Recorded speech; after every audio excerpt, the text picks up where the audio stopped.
Hello, dear students. Welcome to the Al Academy online classes. This is your English class.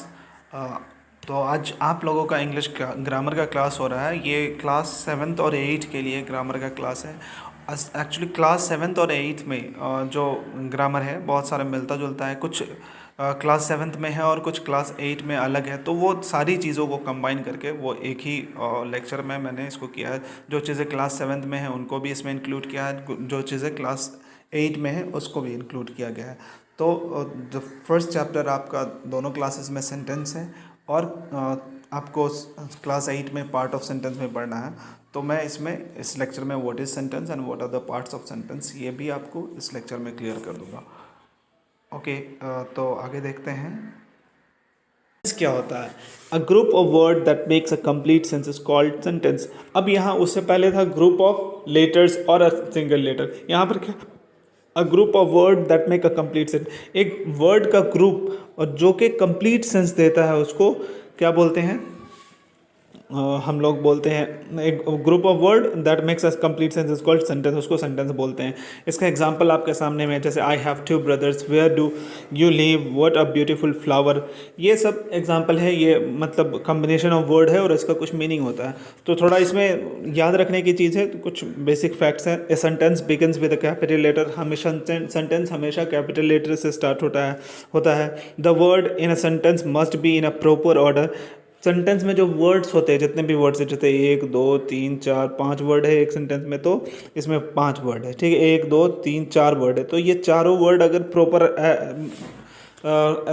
Order में arrange नहीं होगा तो फिर उसका मीनिंग नहीं होगा। जैसे पहले ब्रदर, टू, हैव, आई, तो इसका कुछ मीनिंग नहीं होगा। लेकिन अगर प्रॉपर ऑर्डर में अरेंज है तब इसका मीनिंग होगा। तो एक तो पहला होना चाहिए कि सेंटेंस प्रॉपर ऑर्डर में होना चाहिए। उसके अलावा उसका फर्स्ट जो लेटर है वो कैपिटल होना चाहिए। और तीसरा, ए सेंटेंस एंड विथ। एक सेंटेंस किस किस चीज़ से ख़त्म होता है? Full stop, question marks and exclamatory marks. वो सेंटेंस कैसा है उस पर डिपेंड करता है। आगे हम लोग पढ़ेंगे तो वो क्लियर हो जाएगा। यहाँ देखिए, ये पहला सेंटेंस फुल स्टॉप से ख़त्म है, दूसरा क्वेश्चन मार्क से, तीसरा एक्सक्लामेटरी मार्क से ख़त्म है। तो क्लियर है। अब हमको पढ़ना है काइंड्स ऑफ सेंटेंस। सेंटेंस कितने तरह के होते हैं? बेसिकली फंक्शन के आधार पर बहुत सारे अलग अलग क्लासिफिकेशन हैं, लेकिन आपको on the basis of function पढ़ना है। फंक्शन के आधार पर कितने काइंड के होते हैं सेंटेंस। फंक्शन के आधार पर चार काइंड के सेंटेंस होते हैं: assertive sentence, interrogative sentence, imperative sentence और एक्सक्लामेटरी सेंटेंस। तो चलिए, तो हम लोग सबसे पहले क्या देखते हैं? डिक्लेरेटिव सेंटेंस या असर्टिव सेंटेंस। इसको डिक्लेरेटिव या असर्टिव सेंटेंस भी कहा जाता है, ठीक है। इसको डिक्लेरेटिव या assert. A sentence which declares or asserts statement is called declarative. Simply जो भी चीज़ हम सिर्फ सीधे कहते हैं, कुछ स्टेटमेंट बोल दिया, उसको असर्टिव सेंटेंस कहते हैं। जैसे वो एक लड़का है, ये असर्टिव सेंटेंस है। किसी कुछ बताया जा रहा है, वो एक लड़का नहीं है, ये भी बताया जा रहा है, इट्स असर्टिव सेंटेंस। तो कोई भी चीज़ जब हम किसी चीज़ को डिस्क्राइब करते हैं या सिंपली स्टेटमेंट देते हैं किसी चीज़ के बारे में, तो उसको हम लोग असर्टिव या डिक्लेरेटिव सेंटेंस बोलते हैं। It is simply announce an idea, it has a plant statement। and declarative sentence ends with full stop marks और अ पीरियड। डिक्लेरेटिव सेंटेंस जो होता है वो फुल स्टॉप मार्क्स या पीरियड से, कॉमा से रुकता है, ठीक है। ये ध्यान दीजिएगा। अब यहाँ पर कुछ एग्जांपल है इसका। He bought a new laptop. उसने एक नया लैपटॉप ख़रीदा। ये सिर्फ हम बता रहे हैं कि उसने ख़रीदा। ए सिंपल स्टेटमेंट है। दे आर प्लेइंग फुटबॉल, वो फुटबॉल खेल रहे हैं। He is going to college. I saw my friend in the street, he is studying a book, she is watching movie.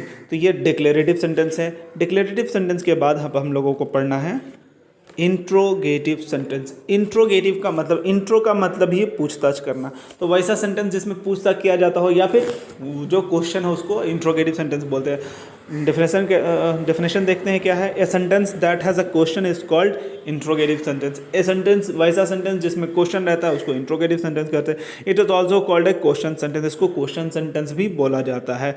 N interrogative sentence ends with question marks. एक interrogative sentence question marks के साथ end होता है। कुछ example है। How are you, question है। When will he कम, तुम कब आओगे, इसमें क्वेश्चन पूछा गया है। वेयर आर यू गोइंग, तुम कहाँ जा रहे हो, ये भी क्वेश्चन है। व्हाट इज़ योर हॉबी, क्या तुम्हारी हॉबी, ये भी क्वेश्चन है, पूछा जा रहा है। विल यू हेल्प मी, ये भी क्वेश्चन है। तो ये इसको इंट्रोगेटिव सेंटेंस बोलते हैं, जिसमें क्वेश्चन पूछा जा रहा है उसको इंट्रोगेटिव सेंटेंस बोलते हैं। इसके बाद हम लोगों को क्या पढ़ना है,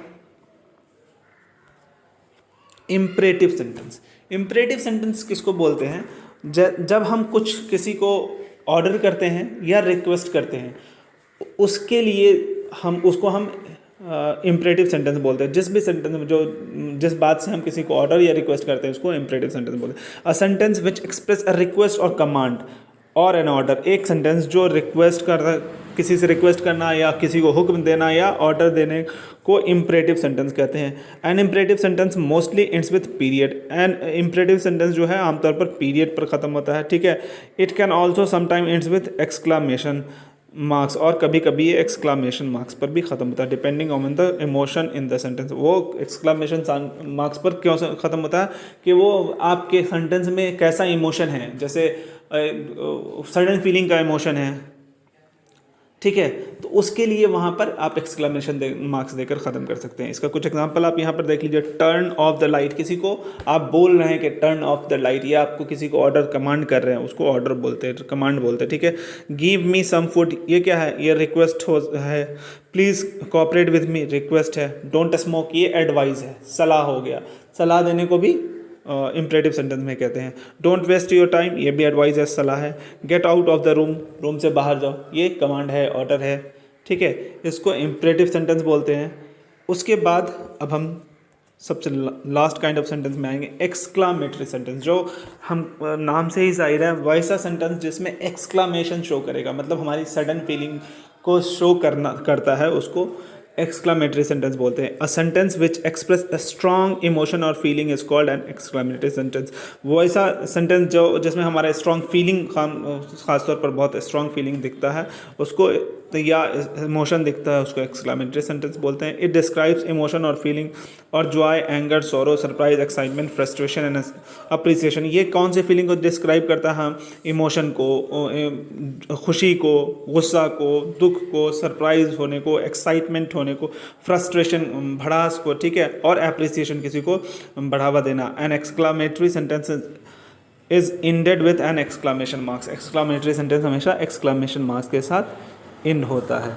इसका कुछ example, hurrah, we won the race, बहुत खुशी के साथ ये हम कह रहे हैं कि हम लोग रेस जीत गए। Alas, I lost my purse, emotion, sorrow, दर्द है, तकलीफ़ है, मैंने अपना पर्स खो दिया। व्हाट अ नाइस कार, क्या खूबसूरत कार है, ये सरप्राइज़ होके बोल रहे हैं कि क्या खूबसूरत कार है। हर्रा, गॉट सिलेक्टेड फॉर जॉब, बहुत खुश हो गए अगर जॉब के लिए सिलेक्टेड हो गए। How nicely they are dancing, कितने अच्छा वो लोग डांस कर रहे हैं, ये भी इमोशन ऑफ सरप्राइज है। इट्स फैंटास्टिक, ये इमोशन ऑफ एक्साइटमेंट है। और हाउ इंटेलिजेंट यू आर, कितने इंटेलिजेंट तुम हो, इमोशन और सरप्राइज दोनों हो सकता है इसमें। तो होप कि इतना आप लोगों को समझ में आया होगा, words, sentence and kinds of sentence. Thank you everybody. और अब हम देखेंगे सेंटेंस के पार्ट। सेंटेंस में बेसिकली दो पार्ट्स होते हैं, दो मेजर पार्ट्स होते हैं, जिसको सब्जेक्ट एंड प्रेडिकेट कहा जाता है। तो सबसे पहले हम देखते हैं सब्जेक्ट क्या होता है और प्रेडिकेट क्या होता है। Subject, the subject of the sentence is what or whom the sentence is about in the sentence.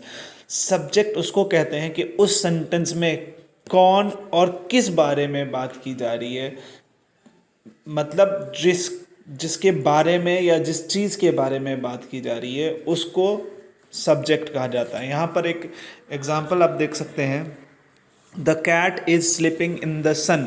The cat, the word cat is subject.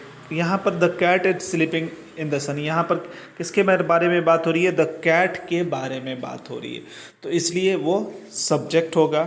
जैसा कि हमारा डेफिनेशन कहता है, एक बार और मैं रीड कर लेता हूँ definition. The subject of the sentence is what, subject किसी सेंटेंस का क्या होता है, व्हाट और होम, क्या या किसके बारे में, क्या या किसके बारे में जब बात हो रही होती है किसी सेंटेंस में, तो मतलब किस चीज़ के बारे में या किस इंसान के बारे में या कोई करने वाला जो काम कर रहा है उसके बारे में अगर बात हो रही हो तो उसको सब्जेक्ट बोलते हैं। उसी तरह से अब प्रेडिकेट अगर देखेंगे तो predicate is a part of sentence. Predicate भी एक सेंटेंस का पार्ट है, और अ क्लाउज या फिर एक क्लाउज होता है that tells what the subject is doing और व्हाट द सब्जेक्ट इज़ वो बताता है कि सब्जेक्ट क्या है और सब्जेक्ट क्या कर रहा है सेंटेंस में।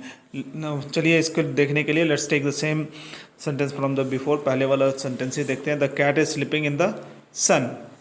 The cloud sleeping in the sun is the predicate. इसमें the sleeping in the sun ये क्या कर दिखा रहा है कि जो सब्जेक्ट है वो क्या कर रहा है, स्लीपिंग इन द सन, मतलब सब्जेक्ट जो काम कर रहा है या सब्जेक्ट के साथ जो काम हो रहा है उसको हम लोग बोलते हैं प्रेडिकेट।